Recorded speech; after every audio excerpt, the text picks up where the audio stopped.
तर परळीमध्ये शिवराज दिवटेला झालेली मारहाणीची घटना अत्यंत अमानवी आहे। भाजप आमदार सुरेश धस यांनी परळीतील मारहाणीच्या घटनेचा निषेध केलाय। सरपंच संतोष देशमुखांना ज्या पद्धतीने मारलं तीच सगळी भाषा शिवराज दिवटे प्रकरणात असल्याचंही धसांनी म्हटलंय।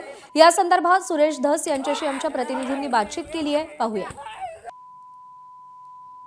आपल्याबरोबर भाजपचे आमदार सुरेश धस आहेत।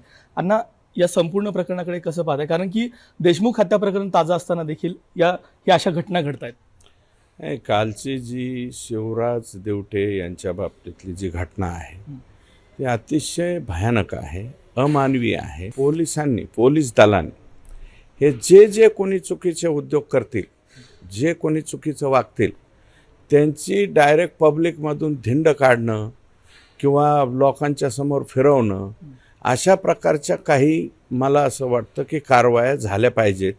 त्याच्याशिवाय हे लोक वठणीवर येणार नाही। कारण संतोष देशमुखांना ज्या पद्धतीने मारलंय तीच सगळी भाषा ही कालच्या शिवराज दिवटेच्या प्रकरणामध्ये त्या ठिकाणी आहे। 18 ऑक्टोबर 2023, 19 ऑक्टोबर 2023 आणि 20 ऑक्टोबर 2023 हे सलग 2-3 दिवस जे लोकांनी तिथं हाणामाऱ्या केलेल्या आहे। अंबाजोगाईचं जे स्वराती हे आहे ना आपलं तिथलं हॉस्पिटल, हे तिथे काही डॉक्टर लोक 15-15 वर्षापासून ते पाय मोडले, हात मोडले तरी खर्चटलं म्हणून सर्टिफिकेट देतात। हे डॉक्टर लोकसुद्धा त्याच्यामध्ये मोकामध्ये आरोपी झाले पाहिजेत आणि मी तशी मागणी माननीय मुख्यमंत्र्यांकडे करणार।